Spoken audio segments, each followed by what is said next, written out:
Alors, Voilà, super. Bonsoir à toutes et bienvenue dans Transmission d'experts. Aujourd'hui, donc parce que c'est l'après-midi pour nous et ce soir pour certaines et pour toi aussi Cyril, on a le plaisir, j'ai le plaisir d'accueillir en fait le docteur Cyril Sapsop qui habite et qui exerce en Italie et qui est devenu expert en fibromyalgie. Est-ce que tu veux bien te présenter, nous dire pourquoi ça te touche particulièrement et les problématiques que tu peux rencontrer de manière générale? alors, bonjour, bonjour une fois de plus. J'espère que vous m'écoutez bien et j'espère aussi que la luminosité est bonne. Oui, Euh, alors, bonjour pour celles qui sont en journée, bonsoir pour celles qui sont en soirée. Euh, Moi, c'est le docteur Cyril. Comment est-ce que je vais me présenter? Je sais pas, médecin depuis pas mal d'années. Alors, le sujet fibromucurin, je vais aller tout droit au but parce que comme Virginie, tu sais, je dis toujours que je n'aime pas beaucoup me présenter parce que je n'aime pas parler de moi.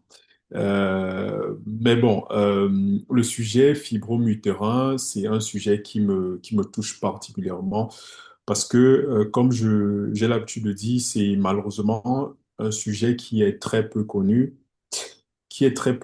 mais qui finalement intéresse beaucoup trop de femmes, et c'est malheureusement une pathologie qui, au-delà de l'aspect physique, euh, touche aussi l'aspect psychologique, touche l'aspect mental, mais surtout affecte le quotidien de la femme, affecte le quotidien et vraiment le jour de la femme.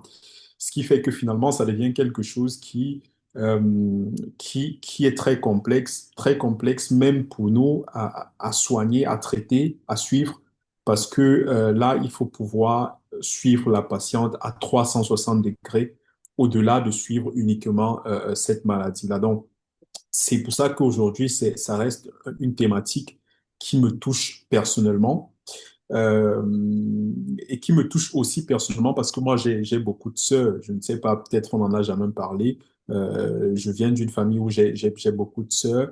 Et voilà, c'est finalement le travail que nous faisons, c'est espérer que si demain on a un membre de la famille, on a un proche qui est atteint de cette pathologie-là, il faut que l'information soit assez divulguée pour que chacune d'elles puisse savoir quoi faire, comment faire.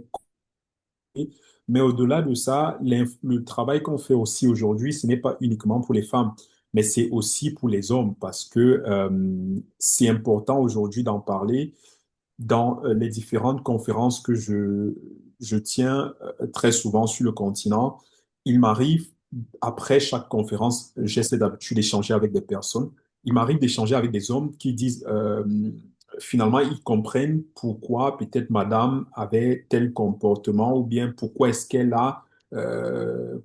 traverse cette difficulté-là. Parce que finalement, parfois, le souci, et je pense qu'on va en parler ce soir, c'est que très souvent, les dames ne s'ouvre pas assez vers le partenaire et elle porte ce poids-là et finalement, ça dégrade beaucoup la qualité de la relation.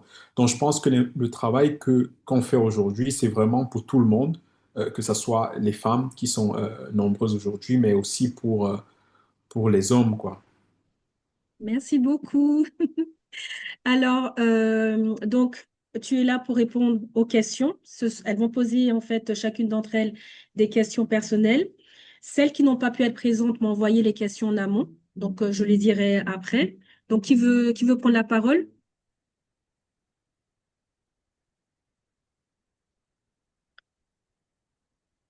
Vous pouvez ouvrir vos micros ou sinon, je peux commencer par Charlène. Charlène, elle a pas de voix.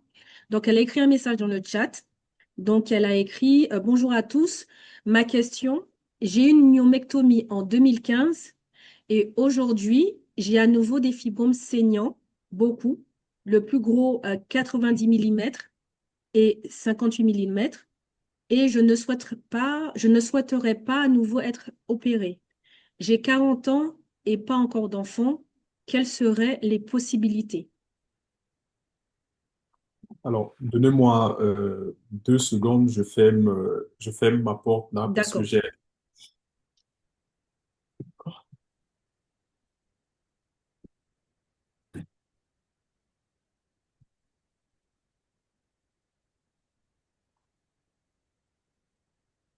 Alors, désolé pour le petit dérangement, j'ai l'infirmière qui était en train Hmm. de s'y voir. Il n'y a pas de souci. Et alors, c'est quelle des dames qui a posé la question? Charlène, voilà. Charlène. Ok. Oui. Bonsoir, Charlène. Alors, déjà, je vais affronter cette question en fait, sur 2 angles. Le premier angle, c'est déjà l'opération que la dame a faite. Alors, ça, c'est une question qui revient très souvent parce que les patients très souvent se demandent comment est-ce que ça se fait que j'ai été opéré et après, on me dit que j'ai à nouveau des fibromes alors que j'ai été opéré, on m'a dit qu'on avait tout retiré, on avait retiré les fibromes. Alors, c'est important de comprendre que quand on fait l'opération de la myomectomie, alors le chirurgien, qu'est-ce qu'il va faire? Il va entrer dans l'utérus et il va aller retirer, ou bien il va entrer dans la région pelvienne de la femme et il va aller retirer les fibromes qu'il est capable de voir. Il va retirer les fibromes qu'il réussit à détecter. Ça veut dire qu'au moment où on fait l'opération, on peut avoir des fibromes qui encore ne sont pas visibles à l'œil du chirurgien. Ça veut dire que quand il entre, finalement, son travail, c'est de retirer ce qu'il réussit à identifier.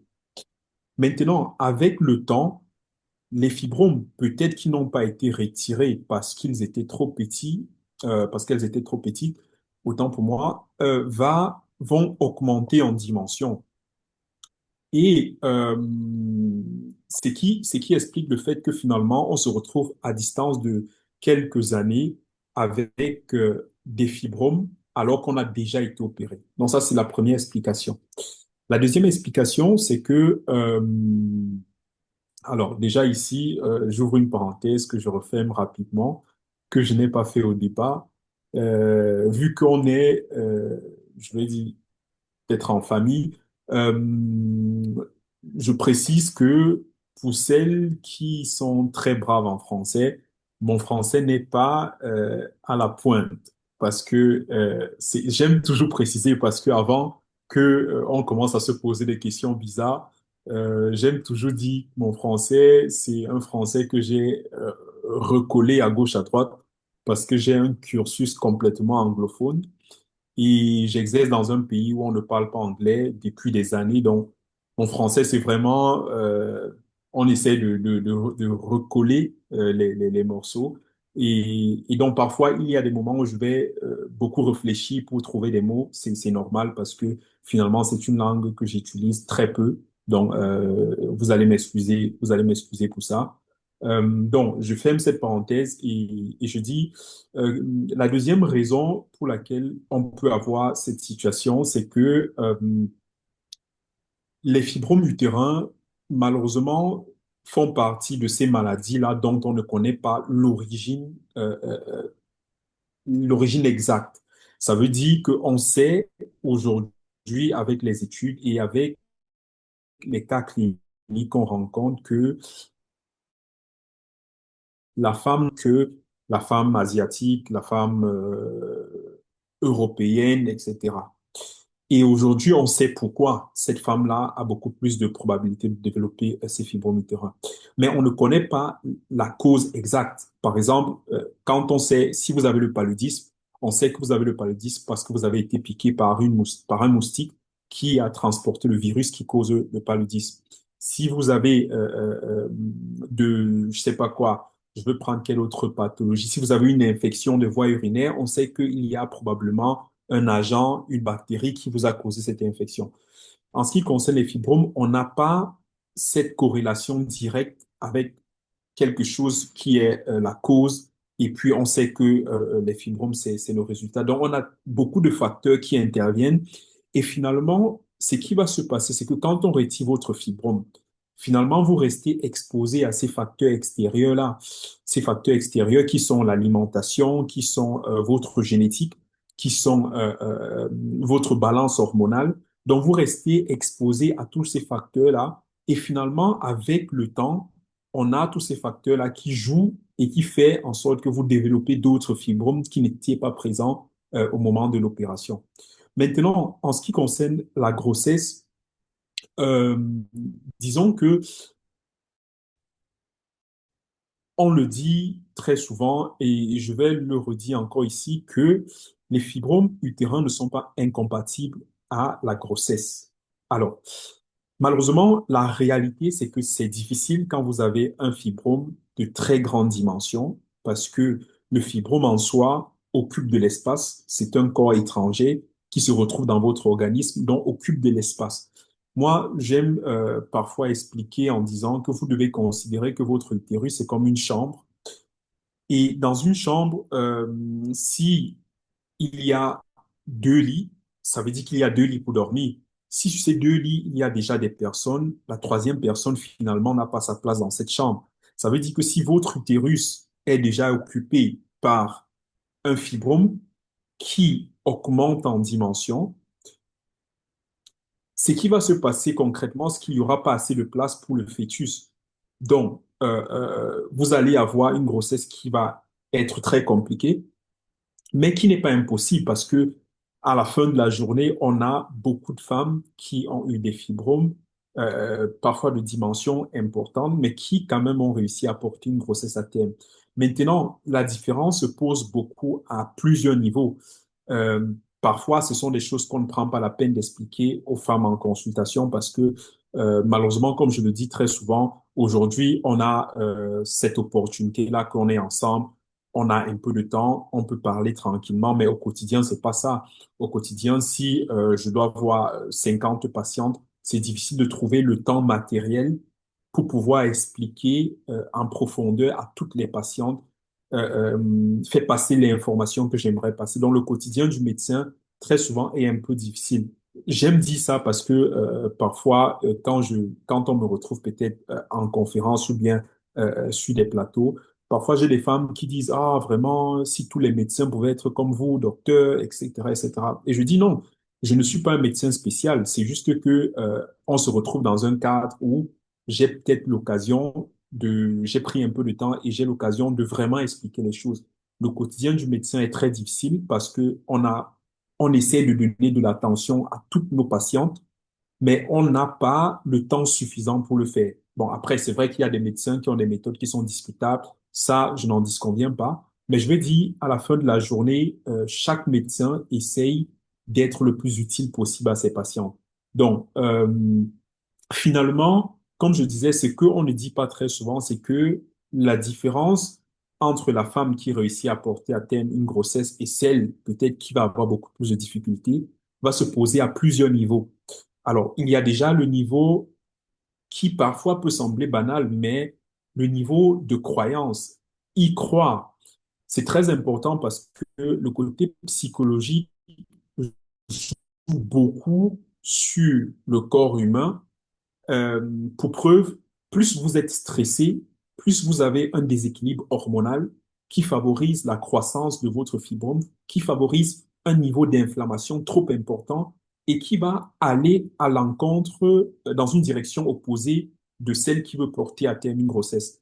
Et c'est pour ça qu'on en revient sur le rôle du partenaire qui est très important, parce que quand vous avez le soutien de votre partenaire, de l'autre côté, vous avez moins de stress et moins d'effets secondaires sur une grossesse que vous essayez de porter à terme. Donc, pour résumer et puis pour fermer cette réponse qui peut-être a été un peu très longue, c'est euh, pour dire à la dame que finalement, si vous avez l'objectif, si vous avez le désir de porter à terme une grossesse, c'est possible, C'est certes difficile, très difficile, mais le plus important, c'est de se faire accompagner par un professionnel de la santé, euh, se faire accompagner par des personnes comme Virginie qui ont déjà une certaine expérience, qui ont accompagné des personnes dans votre cas et qui peuvent vous donner des conseils au quotidien que peut-être le médecin ne va pas vous donner parce qu'il n'a pas tout ce temps. Essayez de suivre vraiment à la lettre ce qu'on vous dit parce que très souvent, ce qu'on on constate aussi chez nos patients, c'est que nos patients parfois sont, comment je vais dire, comment on dit ça en français, sont T'es-tu? T'es-tu? plus têtus, mais aussi la parole, c'est pas discipliné, pas discipliné et aussi impatient parce que quand elle met en pratique les conseils deux, trois fois, elles se disent, bon, je vois pas de changement et immédiatement, elles changent. Elles vont peut-être vers des charlatans qui vont leur promettre qu'ils peuvent faire tomber le fibrome immédiatement. Alors que c'est un travail de constance, de discipline et de patience. Parce que, comme je le dis, c'est quelque chose qui est difficile. Donc, pour toute chose qui est difficile, il faut qu'on s'arme de patience, on s'arme de discipline pour pouvoir atteindre notre objectif. Je te remercie, Cyril. Elle disait aussi, Charlène, qu'elle ne voulait pas être opérée à nouveau. Et quelle autre solution, en fait, c'est de continuer en fait à mettre en pratique des alternatives autres que les, que l'opération, par exemple. Et elle dit que penses-tu de la prise de la pilule, dans ce cas, l'Optimisette. Elle prend l'Optimisette en ce moment. Alors, alors ne pas se faire opérer. Alors ça c'est un choix qui est respectable, respectable parce que comme je dis très souvent que parfois nous les médecins on commet parfois des erreurs parce que parfois je vais dire on propose l'opération comme si c'était l'unique solution. On fait parfois on laisse passer un message subtil qui fait croire aux patientes que l'unique option qu'elles ont, c'est de se faire opérer, qui n'est pas correct parce qu'on a beaucoup d'autres options qui se présentent aujourd'hui. Peut-être on va avoir l'occasion d'en parler. Euh, Maintenant, en ce qui concerne la prise de la pilule, alors aujourd'hui, il y a beaucoup de pilules sur le marché. Elle a parlé d'une pilule qu'elle prend. Là, il va falloir que je regarde parce que, vous savez, malheureusement, comme je dis déjà, les noms sont différents et les principes actifs aussi sont différents dans la façon de le dire. Donc, il va falloir que je regarde pour voir à quoi ça correspond dans notre réalité pour pouvoir lui donner une réponse beaucoup plus correcte et beaucoup plus objective. D'accord. Euh, mais oui, la pilule reste une option qui est valable parce que je pense peut-être on va avoir l'occasion d'en parler. Dans les cas qui ne sont pas les cas chirurgicaux, c'est qu'on va faire, c'est qu'on va vraiment essayer d'aller jouer au niveau de la balance hormonale parce que c'est vraiment finalement ce qui, à la fin de la journée, avec l'expérience, on a compris que quand on réussit à jouer au niveau de la balance hormonale, à réduire la quantité d'oestrogène chez la femme, on a une situation qui finalement est agréable et qui est bénéfique pour la femme qui a des fibromes utérins.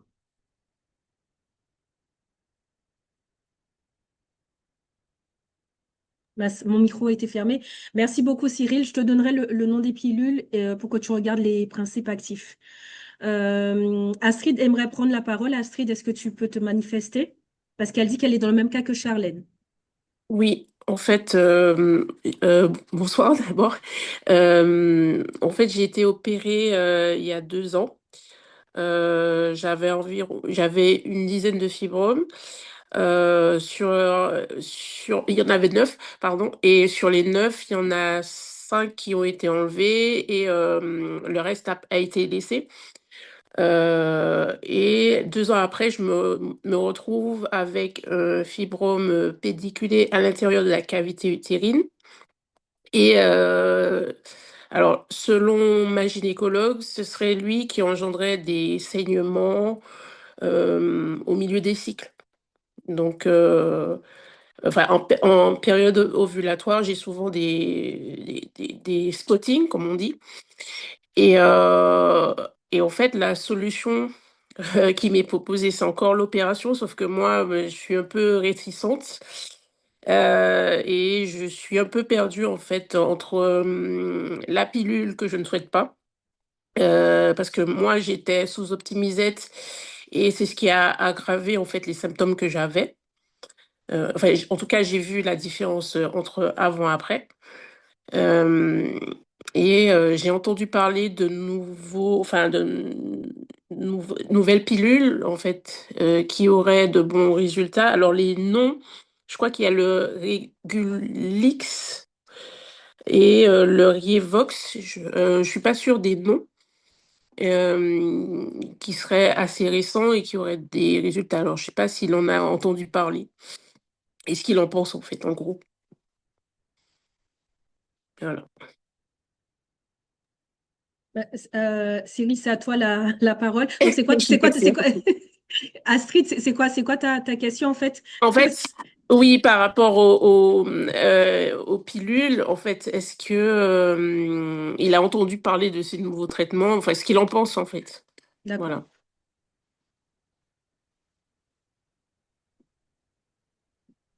Alors, désolé, je suis sur mon téléphone parce que j'ai une collègue qui est en train de me demander des conseils par rapport à une patiente dont entre-temps, j'essaye de Pas de répondre. souci. Comme je disais, bon, j'ai écouté votre préoccupation qui est Mm, la même préoccupation de la première dame. Euh, En ce qui concerne les nouvelles pilules, bon, après, je pense que ce qu'on va faire, après cette rencontre, je pense que Virginie va m'envoyer les mm, différents. Je vais prendre le temps de les consulter et puis peut-être avec Virginie, on va voir comment est-ce on va organiser ça. Peut-être si on va faire une prochaine rencontre ou bien je vais communiquer directement à Virginie et puis elle va vous passer les informations. Mais alors, le truc, c'est quoi? C'est que aujourd'hui, comme je dis, on a d'autres solutions. On a d'autres solutions. Euh, Maintenant, je pense que la meilleure des choses, c'est quand on se fait suivre. Pourquoi? Parce que malheureusement, chaque cas est différent. Chaque mm, cas est très différent et c'est difficile de donner, je vais dire, de dire qu'il y a une solution exacte pour toutes les femmes. Parce que aujourd'hui, comme je disais, je pense qu'on va avoir l'occasion d'en parler. On a l'embolisation, en fait, on a beaucoup de méthodes aujourd'hui qui sont innovantes, qui mm, pour nous sont très intéressants, mais finalement, sont des méthodes qu'il faut prendre avec des pincettes, exactement comme les pilules, parce qu'il y a des femmes qui vont se trouver bien avec une pilule et vous allez prendre la même pilule, vous allez avoir tout un désordre. Donc, finalement, ce sont des choses sur lesquelles il faut vraiment faire beaucoup attention, surtout quand on parle des nouvelles pilules. Généralement, il faut faire attention parce que derrière chaque médicament, il y a des effets secondaires et très souvent, c'est avec le temps qu'on comprend quels sont véritablement ces effets secondaires sur l'organisme.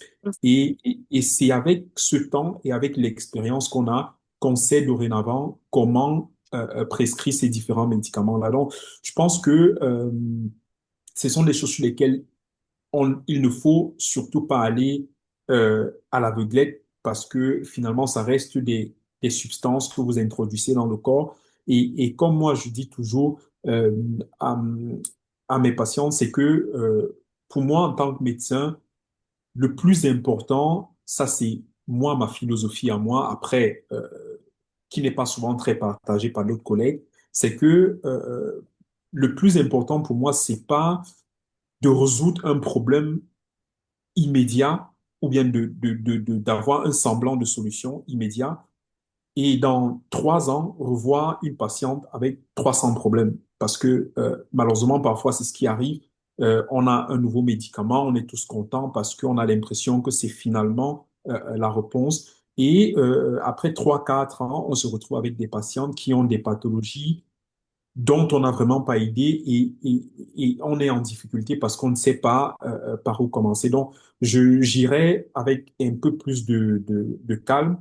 Euh, et puis, oui, après, je vais essayer de donner un coup d'œil, voir un peu c'est qu'il y a comme littérature sur ces différents médicaments-là. Et puis, on va probablement en reparler pour que je vous donne un point de vue beaucoup plus décisif en ce qui concerne ces médicaments.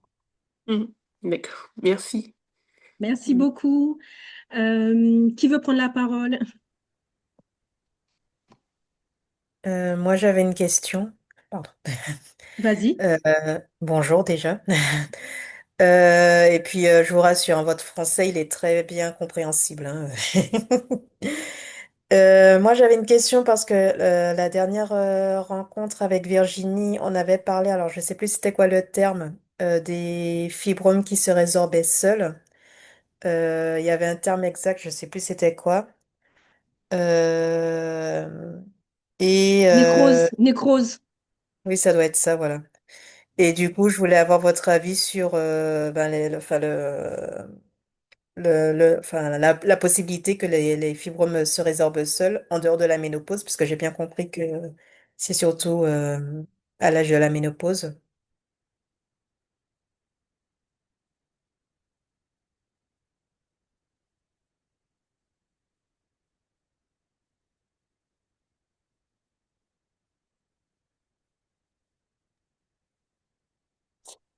Alors, je ne sais pas si vous me suivez. Oui. Oui, oui. Ok, ok, ok. Tu as Alors, entendu la question? C'est en fait la nécrobiose, en fait. Nécrobiose des fibromes. Est-ce que les fibromes peuvent se résorber seuls avant la ménopause? C'est bien ça, Adeline, ta question? Voilà. alors, disons que la nécrobiose des fibromes, alors il faut déjà comprendre que quand on parle du fibrome d'abord, commençons par là, comment est-ce que je vais expliquer ça? C'est comme un être vivant qu'on a en soi. OK. Un être vivant, pourquoi? Parce que finalement, cet être-là se comporte un peu comme tout être vivant. Ça veut dire que il peut grandir comme tout être vivant, il se nourrit comme tout être vivant. Et la particularité, surtout des fibromes, c'est que les fibromes sont beaucoup vascularisés. Ça veut dire qu'on a beaucoup de vaisseaux sanguins qui arrivent au fibrome et qui alimentent beaucoup le fibrome. C'est aussi l'une des raisons pour laquelle, quand on a des fibromes, la grossesse est difficile parce que on a une compétition de vascularisation entre le fœtus et le fibrome. Et très souvent, le fibrome gagne parce qu'il a beaucoup trop de vaisseaux sanguins et il reçoit beaucoup trop de sang, beaucoup trop de nutriments et finalement, il y a très peu qui va aller au fœtus. Donc ça, c'est une parenthèse que j'ouvre et je ferme. Maintenant, parler de là, déjà en médecine, quand on parle de nécrose, ça veut dire mort, entre guillemets. Maintenant, qu'est-ce qui se passe en réalité en ce qui concerne le fibrome? C'est que quand les vaisseaux sanguins qui alimentent le fibrome ont des difficultés ou bien sont en incapacité d'alimenter le fibrome va se retrouver dans une situation où pratiquement il n'y a plus de nutriments qui arrivent, il n'y a plus d'oxygène qui arrive, il n'y a plus de substances pour favoriser sa croissance. Donc peu à peu, ce fibrome-là peut mourir. Peut mourir, mais parler de se réabsorber, alors, il faut déjà comprendre parce que mourir, ça veut dire que déjà, ça ne va plus augmenter en dimension. Ça, c'est la première chose. La deuxième chose, c'est que avec le temps, ça va diminuer en dimension parce que il y a un effet de cicatrisation. Ça va diminuer. En médecine, on parle de cicatrisation parce que finalement, ça va commencer à rétrécir. Donc, peut-être c'est ce qu'on va appeler dans le jargon normal, on va dire que ça se réabsorbe. Donc, ça va rétrécir et diminuer en dimension. Et très souvent, la chose la plus probable qui va se passer, c'est qu'on va avoir une calcification. Ça veut dire que on va avoir du calcium qui va se déposer sur ce fibrome-là. Et c'est pour ça que pour celles qui font des contrôles régulièrement, que ce soit la résonance magnétique comme, ou bien l'échographie, vous allez vous rendre compte que très souvent sur le, le rapport du médecin, on va écrire fibrome calcifié, myome calcifié. C'est tout simplement parce que avec le temps, on a du calcium qui va se dépositer sur ces fibromes-là.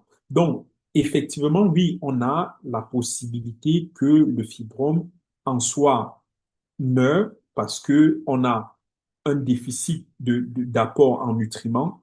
Donc, qui dit manque de nutriments dit que l'être vivant finalement se retrouve en difficulté, se retrouve dans une situation où finalement on n'a pas assez qui arrive pour permettre une croissance. Et bien évidemment, ce fibrome-là va mourir et avec le temps peut se rétrécir, diminuer en dimension et finit par être calcifié et donc ne va plus être nocif pour la femme en question. Super, merci beaucoup, Cyril. J'ai une question rapide. Est-ce que ça veut dire que on garde un corps étranger mort à l'intérieur, concrètement? Oui, oui, Ok. concrètement, oui. Concrètement, oui, mais comme je disais, ce n'est pas un problème. Pourquoi? Parce que à la fin de la journée, une fois que ce corps va mourir, euh, on va avoir ce calcium qui va se dépositer et qui va finalement être là comme tout le calcium qu'on a dans l'organisme, parce que c'est si on est en train de parler des fibres, mais généralement, dans le corps humain, parfois, on peut avoir du calcium qui va se dépositer, même dans les vaisseaux sanguins. On a du calcium qui va se dépositer un peu de partout dans l'organisme, donc c'est pas un problème. Maintenant, il y a aussi une condition, parce que là, quand on parle de la mort du fibrome, ça c'est un des cas. Maintenant, il y a le cas qui va être très souvent très douloureux, surtout chez les femmes qui sont enceintes. On a des cas où le fibrome qui est alimenté par les vaisseaux sanguins, par, pour plusieurs raisons, ça peut arriver que le fibrome va se tordre. Donc, les vaisseaux sanguins qui arrivent au fibrome, si le fibrome se tord, ces vaisseaux sanguins-là vont se tordre également et on va avoir une situation qui va être très douloureuse pour la femme. On va parler de nécrobiose, très, très douloureuse. Et parfois, les femmes qui expliquent cette douleur la racontent comme une plaie. À l'intérieur de cette plaie, on met un couteau et on tourne le couteau parce que c'est tellement douloureux.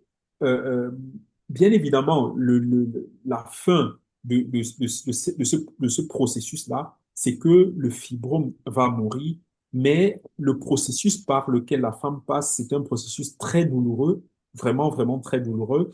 Et, et c'est tout simplement parce qu'on a ces vaisseaux sanguins-là qui, finalement, quand on a cette torsion qui se provoque autour, on a une inflammation beaucoup trop importante.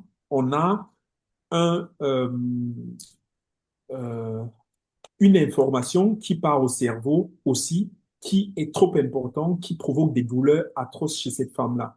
Donc, ça, c'est une condition qu'on a aussi très fréquemment, surtout malheureusement, chez les femmes enceintes. D'accord, effectivement.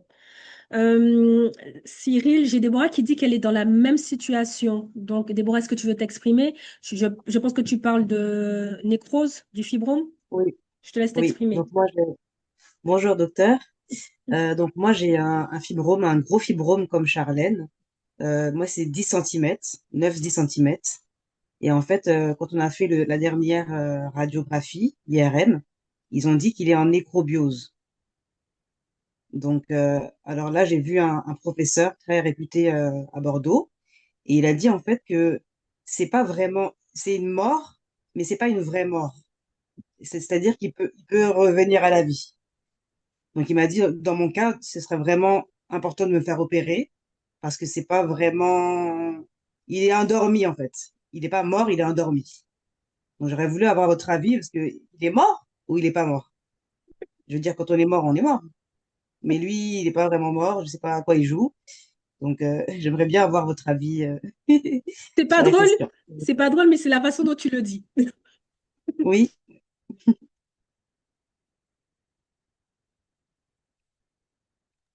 Ouais. Alors, euh, effectivement, disons que ça, c'est un point très critique. Très critique, pourquoi? Parce que, alors déjà, il faut savoir, c'est que le radiologue a écrit sur son, Son comment on dit ça, rapport, son bilan, son son rapport. compte rendu.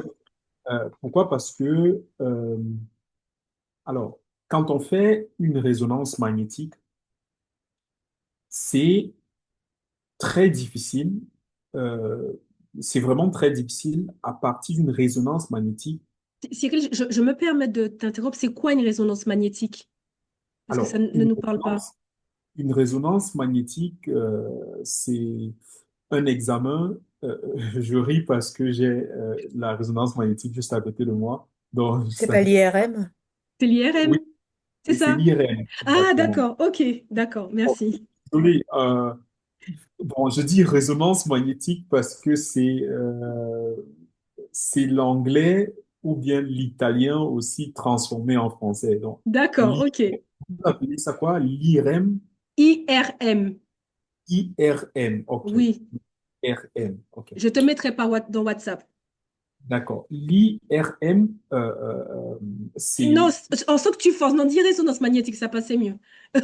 alors résonance magnétique. Alors, donc comme je disais, quand on fait une résonance magnétique, c'est très difficile à partir de la résonance magnétique dire que le fibrome est mort. Pourquoi?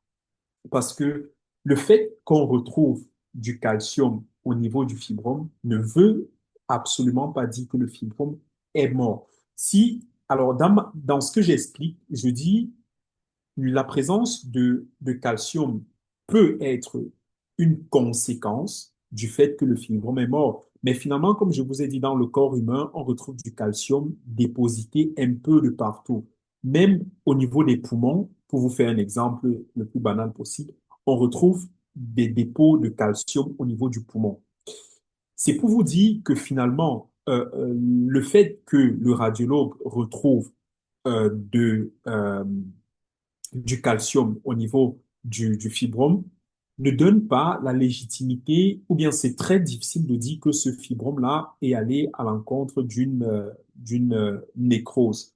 Parce que quand on parle de nécrose en médecine, c'est la mort cellulaire. Ça veut dire que si on dit qu'il y a nécrose, ça veut dire qu'il y a une mort cellulaire. C'est pas possible de renaître une fois qu'on est en nécrose. Pourquoi? Parce que la nécrose, c'est une conséquence du fait qu'on n'a plus d'apport en nutriments, on n'a plus d'apport en oxygène, on n'a plus d'apport en vascularisation, ce qui porte à une mort cellulaire. Et quand on a une mort cellulaire, c'est vraiment, c'est mort. C'est comme l'être humain qui décède et c'est fini. À moins que, bon, on ne soit religieux et puis on pense à une. Mais je veux dire, une fois qu'on a une nécrose, c'est une mort. Il n'y a pas de mort partielle en médecine. Ça n'existe pas. Donc, ce qui se passe dans ce cas, c'est que probablement parce que après, le côté un peu difficile aussi de la médecine, c'est que nous, on dit très souvent qu'en médecine, il n'y a pas de blanc et il n'y a pas de noir. C'est toute une, euh, c'est un mélange des deux qui donne un gris. Et maintenant, il faut bien regarder le gris parce que malheureusement, on trouve des cas parfois et on est vraiment, comment je vais dire, on est surpris, on est choqué parce qu'on s'est dit que les choses étaient comme ça et finalement on retrouve un autre truc. Donc, c'est pour dire que finalement, quand on fait vous avez dit IRM, Non, mais c'est une, très bien. C'est bien ça parce qu'en fait, Sabine, en fait, a mis IRM, ça veut dire image par résonance magnétique. C'est juste que oui, nous, on ne savait pas ce que ça voulait dire. Donc, c'est très bien. image par résonance magnétique, oui, exactement.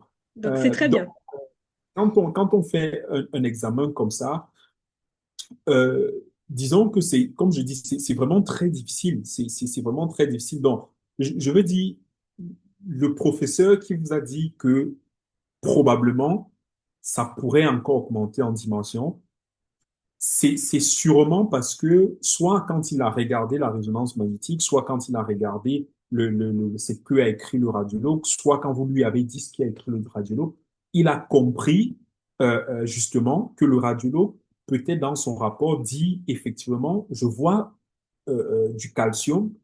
Ce calcium peut être une conséquence d'une nécrose, mais ça ne veut absolument pas dire que c'est une nécrose du fibrome, parce que dit que c'est une nécrose, si on dit que c'est nécrose, ça veut dire que c'est mort. C'est pas possible. Donc, ce que j'essaie de vous faire comprendre, c'est que le professeur, le collègue professeur qui vous dit c'est probable que ça augmente encore en dimension, il a raison, parce que tant qu'on n'a pas une certitude qu'il y a nécrose, c'est difficile de dire que on ne pourra plus avoir une dimension qui augmente. Et pourquoi est-ce que c'est aussi difficile de savoir qu'il y a effectivement une nécrose ou pas? Parce que là, peut-être il faudrait que je vous explique. C'est que quand on fait la résonance magnétique, euh, maintenant je peux me permettre de dire résonance magnétique. Quand on fait la résonance magnétique, alors pour vous expliquer de façon très simple, pour que vous compreniez, c'est que la résonance magnétique, c'est un examen qui nous permet, supposer que c'est comme un photographe qui prend la photo de quelque chose. OK. Quand vous avez un fibrome, vous entrez dans la machine à résonance magnétique, vous devez imaginer que vous êtes dans un studio photo et le rôle du radiologue, c'est prendre l'image, c'est faire une photo de vous. Donc, dans ce cas, la photo du fibrome. Alors, seulement qu'à la différence du photographe normal, le photographe, dans ce cas qui est le radiologue, a la possibilité, sur sa caméra, qui est la résonance magnétique, d'injecter des substances sur ce corps et de voir comment ce corps agit. Ça veut dire que, à différence de la simple photo qu'on prend avec un téléphone ou un appareil photo, où on va aller dire, OK, vous avez un peu pris du poids par rapport à cette autre photo, vous êtes un peu plus corpulente, vous êtes un peu plus mince, etc., etc. Donc, on peut comparer la photo que vous avez prise en 2015 et la photo que vous avez prise en 2025. On peut mettre les deux photos et on compare. On dit, vous avez pris un peu plus de poids, vous avez maigri un peu plus. La résonance magnétique, c'est un peu pareil. Ça veut dire que si vous avez eu à faire déjà une résonance magnétique, on va faire une autre résonance magnétique et on va les mettre ensemble. Maintenant, la différence, comme j'explique, c'est que au cours de la résonance magnétique, le médecin injecte une substance et voit comment le fibrome se comporte quand cette substance arrive. Maintenant, en fonction de comment le fibrome se comporte, le médecin peut dire, OK, ce comportement-ci fait penser que, effectivement, ce fibrome n'est plus en activité importante, n'a plus une activité importante. Mais c'est très difficile de dire que ce fibrome n'a plus d'activité parce que la substance qu'on injecte pendant cette imagerie qu'on va réaliser, euh, parfois ne nous donne pas l'information qu'on recherche. Donc, disons que c'est un peu très compliqué. Maintenant, il y a des cas où on a vraiment, comment je vais dire, le, on est vraiment tranquille pour dire qu'il n'y a plus d'activité. parce qu'on voit comment le fibrome se comporte dans les différentes phases et quand on injecte cette substance-là. Donc, je vais dire, c'est un processus qui n'est pas aussi facile que ça. Et moi, ce que je prendrais dans votre cas, c'est de considérer le fait que c'est possible que le fibrome augmente encore en dimension. C'est bien possible. Alors en fait, je vais me permettre de faire ça parce que en fait, au début, ils ont suspecté une nécrobiose ou nécrose, je sais pas comment on dit, mais ils ont suspecté ça. Donc ils m'ont réinjecté le produit et là ils ont confirmé que il est vraiment mort. Et en fait, sur la radiographie, la résonance magnétique, on voit qu'à ce niveau-là, il n'est pas comme les autres. Je me rappelle plus, je crois qu'il est noir ou blanc, mais il n'a pas la même composition que les autres organes. Et en fait, ce qui se passe, c'est que ça, c'était à 6 mois. Et entre-temps, je ressens plus le fibrome. Et c'est comme si il est plus. Avant, je pouvais toucher le fibrome. Il était dur, il était à un niveau. Je savais le localiser. Et maintenant, je sens plus rien. J'ai moins de douleur. Ça a beaucoup changé. Donc là, on me D'accord. propose de refaire une IRM pour valider vraiment qu'il est mort. Exactement. Alors, ça, c'est la meilleure, je vais dire, le meilleur comportement, c'est celui de refaire une résonance magnétique. Pourquoi? Parce que, effectivement, vous voyez, je vous disais, il y a tout ce jeu-là. On fait une image, on injecte une substance et on a des phases à la résonance magnétique qui nous donnent pas mal d'informations parce que, comme je disais, le radiologue probablement donne une probabilité d'inactivité du fibrome. Maintenant, pour confirmer cette inactivité, il faut refaire une résonance magnétique à distance, généralement, on va dire à distance de 6 mois, à distance de Oui. 8 mois. On va refaire une résonance magnétique pour voir s'il y a une diminution de la dimension du fibrome et effectivement confirmer que l'inactivité qu'on a vue précédemment est confirmé. Parce que, comme je vous dis, finalement, ce sont des examens qu'on fait pour se rendre compte de ce qui est en train de se passer à l'intérieur du fibrome. Donc, effectivement, je suis d'accord sur le fait que la meilleure des choses serait de faire une résonance magnétique. Mais pourquoi est-ce que je dis que c'est probable que le fibrome augmente en dimension? Parce que quand on fait une résonance magnétique, on a ces informations qu'on vous donne. On vous dit, OK, on a injecté le contraste. La substance ne prend absolument pas de contraste. La substance ne restreint pas à la diffusion. En fait, il y a tous ces thèmes qu'on utilise pour dire que, effectivement, ce qu'on voit nous rassure assez et on est assez tranquille sur le fait que, un, le fibrome n'a pas augmenté en dimension. Ça, c'est déjà un signe positif. Deux, on a l'impression que le fibrome est inactif. Maintenant, ce qu'on fait, c'est qu'on vous conseille de refaire la résonance. Pourquoi est-ce qu'on vous conseille de refaire la résonance? C'est effectivement parce qu'on n'est pas sûr à 100%. Vous voyez, c'est ça le comportement qu'on a. On vous propose de refaire une résonance parce que on se dit, en fonction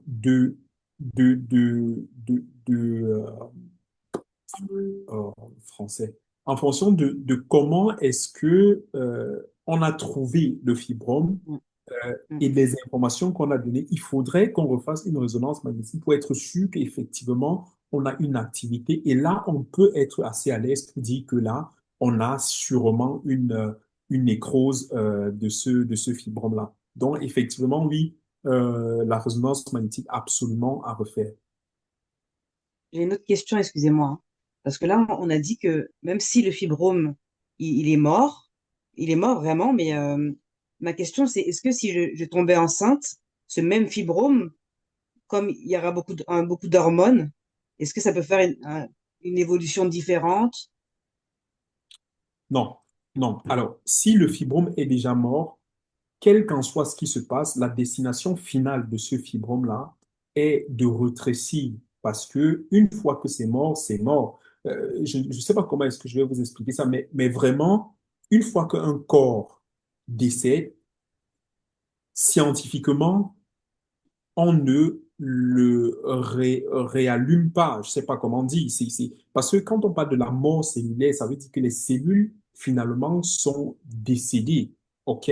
Donc, si vous tombez enceinte, ce qui peut se passer, c'est que vu que vous parlez d'un fibrome de 10 cm, 10 cm, c'est quand même une dimension importante, c'est que le fibrome, finalement, en fonction de la localisation du fibrome, peut empêcher, mais empêcher seulement en termes de dimension, pas en termes d'activité. Parce que la grossesse est difficile avec les fibromes pour deux raisons.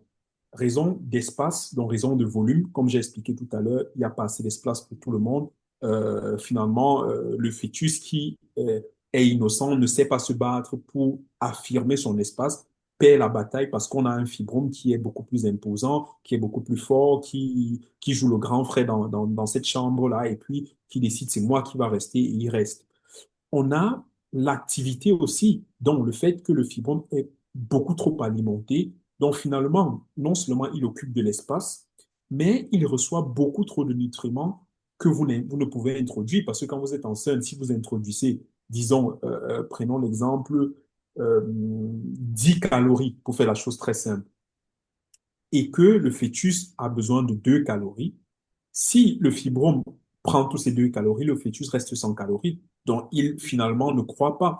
Maintenant, si vous avez un fibrome qui est inactif, il n'a pas besoin de calories parce que finalement, il n'a pas de vaisseau sanguin qui arrive vers lui pour lui donner ces calories-là. Donc, tout va aller vers le fœtus. Donc, finalement, vous avez beaucoup plus de probabilité de porter à terme votre grossesse. L'unique problème, comme je dis, c'est vraiment au niveau de l'espace occupe ce fibrome-là. Parce que 10 centimètres, c'est quand même, je vais dire, c'est pas petit. C'est une dimension qui reste importante. Maintenant, ça dépend aussi de là où c'est localisé, parce que finalement, la localisation du fibrome aussi est très important. Donc, ça dépend de tous ces facteurs-là. Il est pas dans, il est apparemment il est interstitiel, donc il n'est pas dans la cavité, mais il est juste au-dessus, donc à l'extérieur, si OK. j'ai bien compris le truc. Ouais, bon, disons déjà là, c'est une position qui est favorable dans le sens que on espère qu'on n'aura pas cette compétition rude avec le fœtus. Maintenant, c'est clair que même cette position externe euh, n'est pas anodin parce que finalement, on a un utérus qui doit un peu se dilater et on a une masse à côté qui empêche cet utérus de se dilater l'utérus, il ou elle, bon, bref, comme l'utérus Il, il doit se dilater. Et, et donc, ça reste un facteur externe qui peut gêner. Mais le message que j'aimerais vous passer, parce que vous êtes plusieurs ici, c'est que, comme je l'ai dit au début, il faut y croire. C'est très important. Parfois, c'est peut-être banal de le dire, mais il faut vraiment y croire. Si vous voulez porter à terme une grossesse, la première chose, c'est d'y croire. C'est vraiment la première chose. C'est vraiment le premier médicament. C'est d'y croire. Parce que, euh, après, comme je dis, on ne le dit pas assez. Bon, moi, j'essaye du mieux que je peux pour le dire à mes patients. Mais ça, c'est vraiment mes patients en ce qui concerne tout, c'est il faut vraiment y croire parce que une fois que vous y croyez, vous vous y mettez à fond. Ça veut dire que après la grossesse, il faut la chercher parce que euh, après vous êtes tous des grandes personnes, donc vous comprenez ce que je veux dire. Il faut chercher, il faut y croire, c'est très important. Et puis il faut mettre toutes les chances de votre côté. Toutes les chances de votre côté, ça veut dire ce sur quoi vous pouvez agir, vous devez agir. Vous devez vraiment d'agir. Maintenant, les facteurs sur lesquels vous ne pouvez pas agir, malheureusement, c'est au-delà de ce que vous pouvez faire, mais vous devez y croire, vous devez chercher la grossesse et vous devez agir sur les facteurs qui sont modifiables. merci. Merci beaucoup, merci beaucoup. Sabine, tu n'as pas posé ta question et on va arriver à la fin de notre rencontre. Donc, est-ce que tu veux bien la poser, s'il te plaît, si tu en as? Non, j'ai pas de questions. T'as pas de questions? D'accord. Ok. Oui, quand même. Alors, en fait, on m'a mis sur Rieko pour stabiliser. Attendez, je sais pas si on entend bien. Oui, Pour on t'entend bien. stabiliser. Oui, alors on m'a mis sur Rieko pour stabiliser un fibrome de 8 centimètres. Mais après, à terme, je ne sais pas en fait ce qui va en devenir. Parce que si le fibrome il reste à 8 centimètres, qu'il est stabilisé, est-ce que je vais continuer à prendre le médicament ou comment ça va se passer? Parce qu'en fait, le gynécologue ne veut pas m'opérer parce qu'il m'a dit que je suis jeune et qu'il ne veut pas m'opérer pour l'instant. Donc, je ne veux pas en fait continuer tout le temps sous les médicaments. C'est ça le problème. Alors, là, vous voyez déjà que je suis déjà un peu content parce que, je vais dire aujourd'hui, malheureusement, c'est rare de voir des collègues qui proposent d'autres options que au-delà de la chirurgie. Après, ça, ce sont les vidéos. Quand mes collègues, si un collègue tombe sur ça, on va me fustiger parce que très souvent, malheureusement, je suis un peu habitué, comme je le dis souvent, je suis habitué à être un peu fustigé par les collègues parce que parfois j'ai des prises de position qui sont un peu qui vont un peu à contre-courant. Même si, je pense que Virginie, tu l'as remarqué, même sur mes plateformes, généralement quand je parle de santé, parfois même dans mes commentaires, j'ai des collègues qui sont très fâchés. Mais bon, après moi, comme je dis toujours, je pense que être médecin, c'est pas un travail, c'est un appel. Euh, Quand on décide de faire ce métier, c'est parce que quelque part on a été appelé à faire ce métier.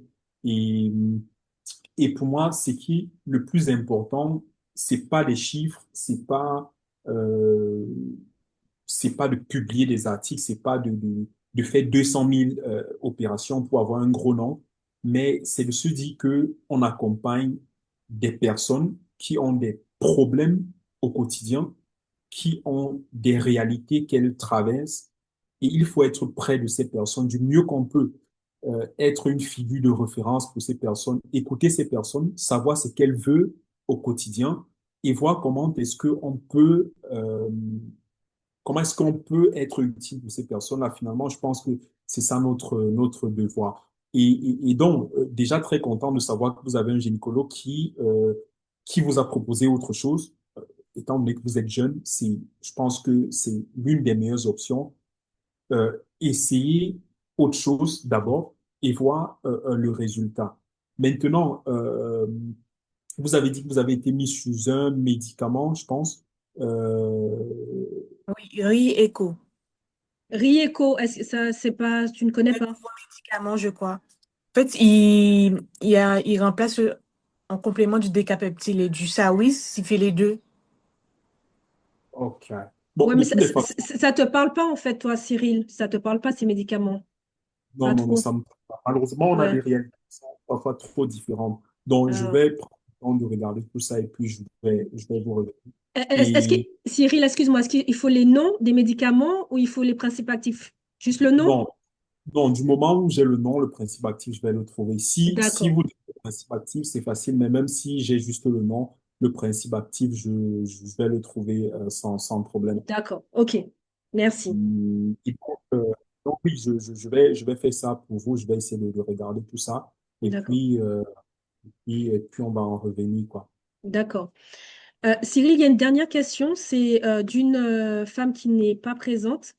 Alors, rapidement, parce que je sais que ton temps est très précieux et je n'arrive pas en fait Oui, à parce que là, fermer. Oui, rapidement, rapidement, parce que je lui ai promis que j'allais te poser la question. Alors, ouais, c'est vas-y. Ina. Elle dit, on m'a conseillé une myomectomie par cœlioscopie robot assistée permettant l'ablation de deux fibromes sous-séreux de plus de 5 centimètres et dans le même temps une hystéroscopie pour l'ablation d'un fibrome sous-muqueux de 2 centimètres. La cœlioscopie me semble être une chirurgie importante au même titre qu'une hystérectomie. N'ayant pas de désir de grossesse, souffrant de fatigue chronique, de ventre volumineux, de règles abondantes et saignements hors cycle, voulant éviter les opérations, J'ai changé mon hygiène de vie, mais cela ne semble pas suffisant. Sa première question, ces opérations se font-elles sous anesthésie générale? Oui, D'accord. oui. Euh, d'accord. La deuxième question, la laparoscopie s'apparente-t-elle à l'hystérectomie? Quelle différence? Quel effet et combien de temps de récupération? Alors, la laparoscopie, alors, quand on parle de laparoscopie, c'est une intervention qui nous permet banalement d'entrer dans le corps de l'être humain à travers juste des petits trous. Généralement, on va faire trois incisions, trois petits trous qu'on va faire. On va mettre, généralement, en fonction de l'intervention, on peut mettre une caméra à l'intérieur et on a deux instruments qu'on va manipuler. On entre. Euh, parce C'est que, par voie vaginale alors? Non, j'ai pas compris. C'est par quelle non, voie? non, alors c'est par voie abdominale, la Ah, voie laparoscopie. abdominale. D'accord, ok. Alors, on va créer des petits trous, on va entrer. Euh, Et puis, alors le temps de récupération, ça dépend. Ça dépend vraiment généralement, les interventions qu'on fait, euh, le temps de récupération varie beaucoup en fonction de, malheureusement, comment est-ce que se déroule l'intervention. Parce que très souvent, ce qui se passe en salle opératoire, c'est que parfois, c'est quand on est à l'intérieur qu'on se rend compte de, en italien, on dit casino, de ce qui se trouve à l'intérieur, prêtez-moi le terme du désordre qui est à l'intérieur.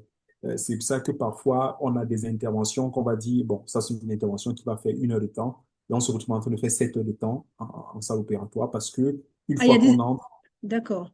Il oui, y a, il y a des effets, en fait, c'est ça? Il y a des effets, des découvertes, en fait, c'est ce que je suis en train de dire. Et de la complexité, en fait. Ça paraît plus c'est vraiment complexe. ça peut être beaucoup plus complexe qu'on avait prévu. Donc, finalement, l'intervention dure beaucoup plus et ça aussi, ça va impacter sur le temps que ça va prendre pour récupérer. Euh, Maintenant, je sais pas, la deuxième question, c'était quoi? C'était ça, en fait. Ah oui, quelle différence entre la laparoscopie et, excusez-moi, j'ai du mal, et l'hystérectomie? L'hystérectomie. Alors, l'hystérectomie, ça doit être comme je L'hystérectomie, c'est l'ablation partielle ou totale de l'utérus, en fait. Non, c'est pas alors, ça? oui, ça doit être hystérectomie, ah oui. Alors,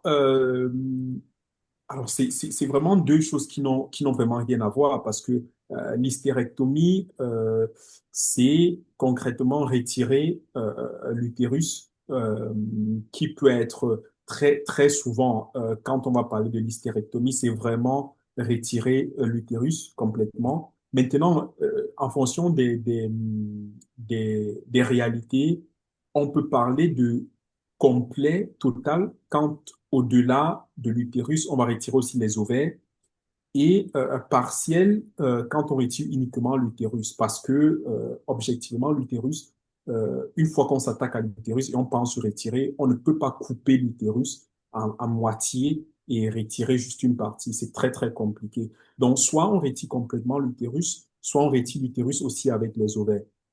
Alors, euh, le truc, c'est quoi? C'est que pour une femme qui n'a pas de De désir de désir. grossesse, Hmm. alors maintenant, comme je dis, il faut voir la patiente, il faut parler avec elle, il faut comprendre. Euh, En fait, il faut vraiment comprendre le fond du problème parce que sinon, très souvent, les femmes qui n'ont pas de désir de grossesse et qui se retrouvent dans des, je vais dire quoi, des centres euh, avec un bon, Accompagnement? un bon accompagnement et une bonne historique, très Hmm. souvent, retirer l'utérus pour celles qui ont beaucoup de signes, beaucoup de symptômes, comme ça, reste parfois la meilleure des solutions. Parce qu'une fois qu'on retire l'utérus, on résout quand même 95% de ces problèmes-là. Maintenant, le réel problème, c'est que pour une femme qui demain risque de changer des idées, risque de dire non, finalement, peut-être j'aurais aimé avoir des enfants, ça devient compliqué. Donc, il faut vraiment échanger avec la patiente, essayer de comprendre vraiment ce qu'elle veut, mais voilà, c'est une option qui est exploitable pour une femme qui n'a pas de désir de grossesse. D'accord. Cyril, je pense qu'elle a dû se tromper parce qu'en fait, elle a mis hystérectomie, mais je pense qu'elle voulait dire hystéroscopie. En fait, je pense qu'elle voulait demander la différence Justement, entre... justement, ça me paraissait un peu bizarre Ah, que c'est ça, d'accord, parce qu'elle a mis hystérectomie. Donc, c'est en fait sa question. Je reprends rapidement. La laparoscopie s'apparente-t-elle à l'hystéroscopie? C'était ça, en alors, fait. Je pense qu'elle s'est trompée. l'hétéroscopie, par contre, c'est une manœuvre qui est à la fois, qui nous permet à la fois de diagnostiquer, mais aussi de traiter. Parce que c'est une manœuvre qui nous permet d'entrer par voie basse avec un instrument qui est à la fois une caméra, mais qui à la fois nous permet de pouvoir faire des mini-interventions. Ça veut dire qu'on entre, on essaye d'observer les fibromes qu'on va voir qui sont retirables, on va les retirer grâce à cette intervention. Généralement, c'est une intervention qui ne dure pas. Très souvent, on fait ça en journée et puis en soirée, la patiente déjà peut aller à la maison. Le seul problème très fréquent avec cette intervention, c'est que parfois les femmes vont beaucoup saigner, vont perdre beaucoup de sang.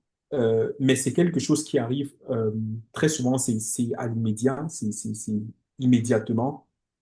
Et quand ça arrive immédiatement, on fait des poches de sang si la femme perd beaucoup et tout.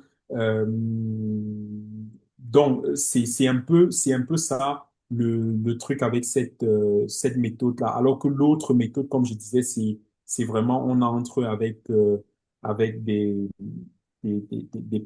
petits trous, on crée des petits trous, on entre pour faire l'intervention.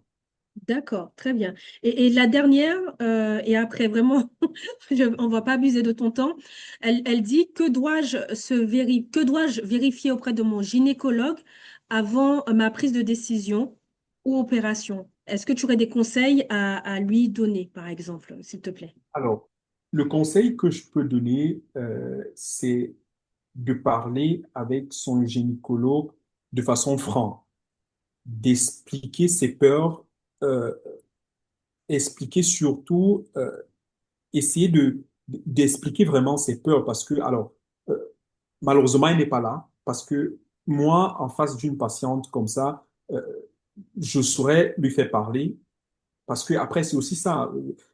Être médecin, c'est pouvoir écouter, mais savoir faire parler aussi le patient, parce que parfois, les patients ont mille problèmes, mille questions, mille peurs, et elles n'arrivent pas à parler parce que le médecin ne réussit pas à faire parler.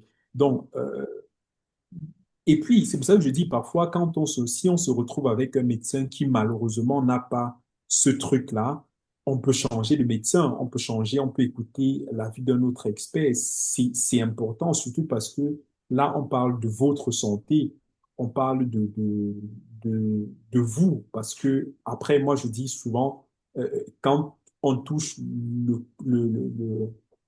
l'appareil reproductif de la femme, finalement, c'est ce qui représente aussi la femme. C'est ce qui, même mentalement, représente la femme. On a des femmes qui ont fait l'opération, par exemple, de l'hystérectomie et qui, après, ont eu beaucoup de difficultés parce que mentalement, elles ne se sentaient plus femmes.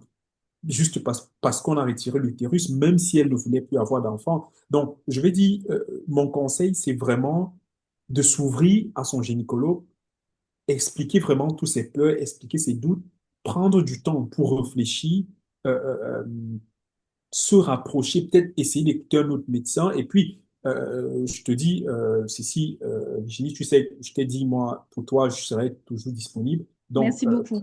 on pourrait organiser même quelque chose de privé.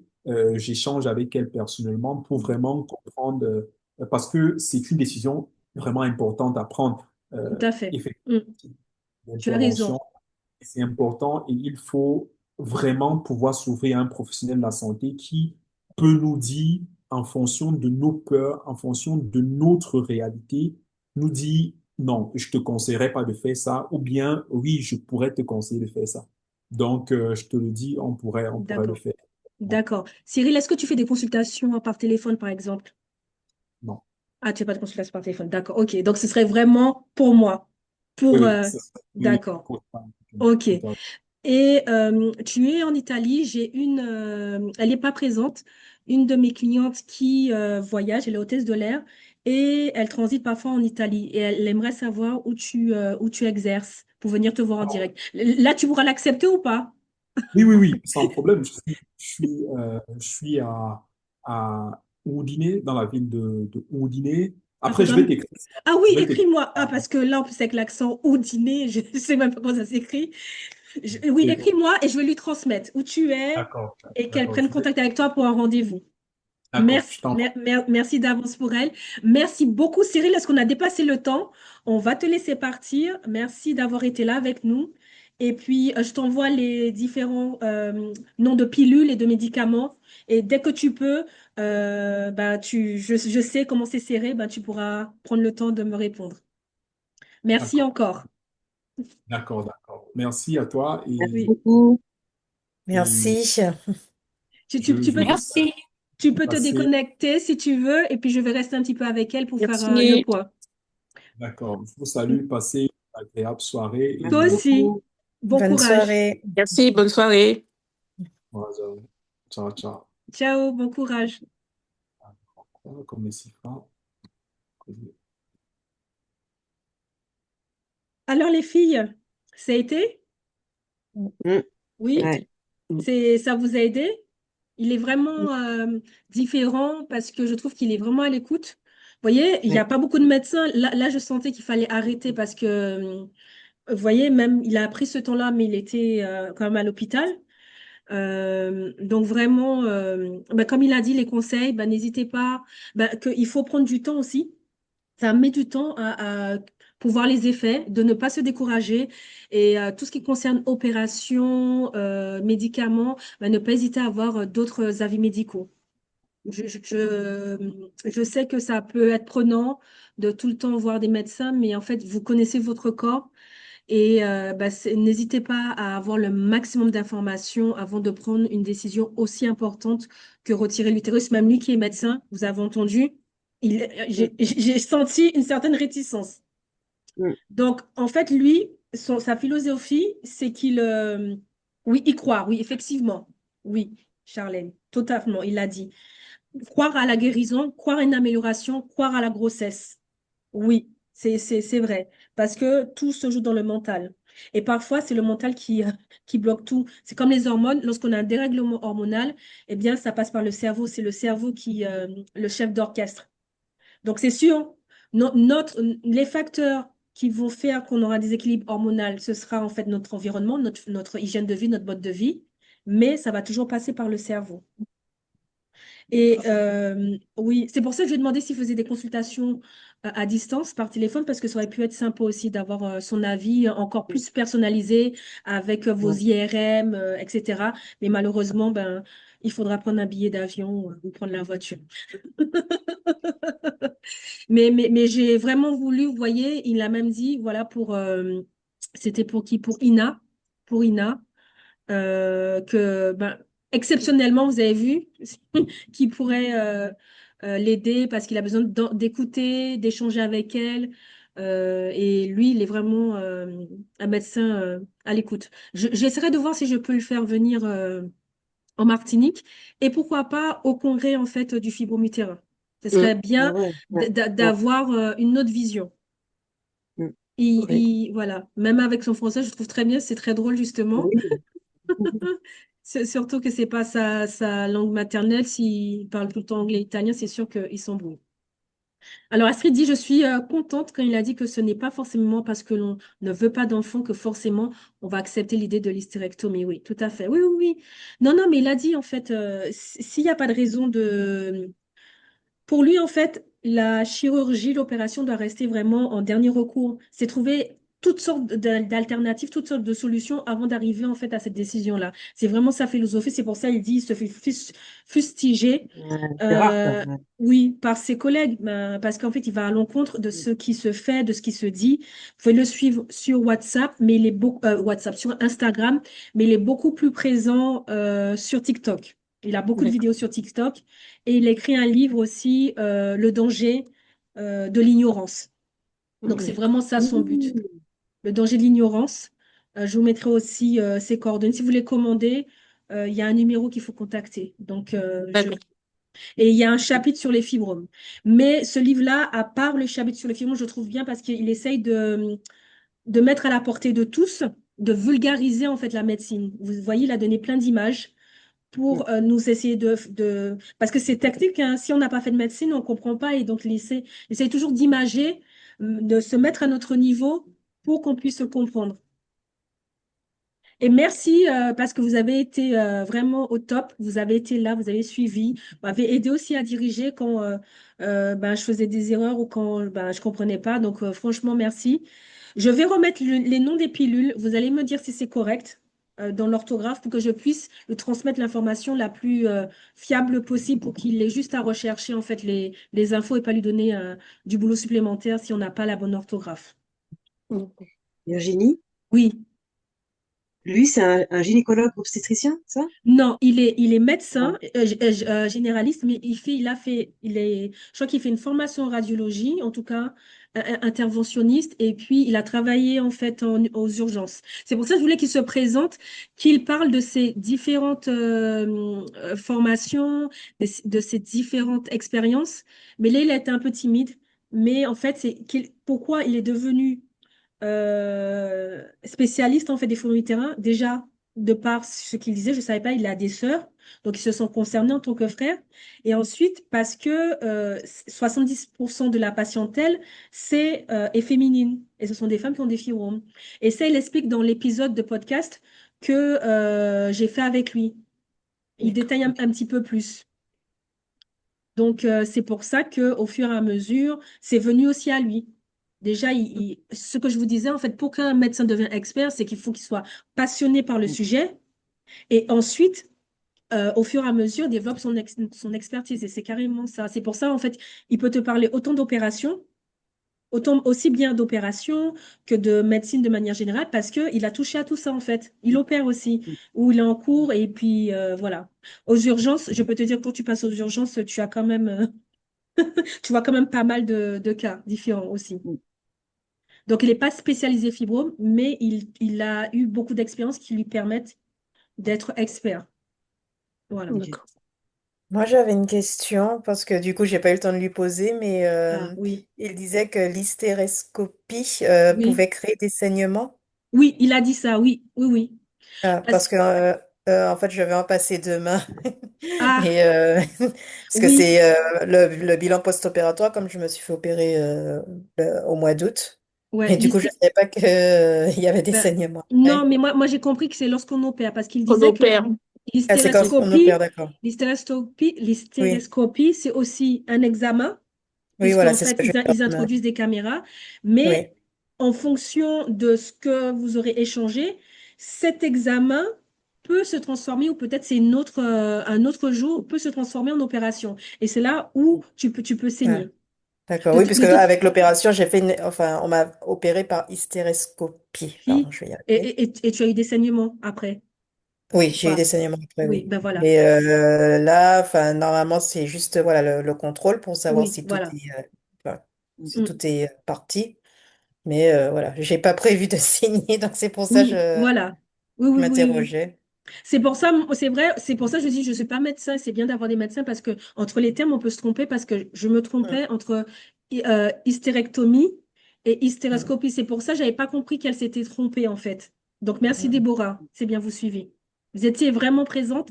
Merci. On a fini pour les questions. Ben, mercredi, c'est la foire aux questions. Ben, ça tombait bien. C'était un pur hasard. Je vais arrêter l'enregistrement et puis je vais fermer ben, cette rencontre. À bientôt, les Ok. filles. Portez-vous bien. Bonne À soirée, enfin bientôt. bonne Merci. journée Au pour revoir. Et là-bas. bon après-midi pour vous. Bon après-midi. Et Merci. bon Salut. après-midi pour Charlène et bonne soirée pour les autres. Merci. Et toi Bonne aussi, soirée. Sabine. Bonne Bon après-midi. Bon après-midi. Sabine. Bye bye. Bye Bye. bye.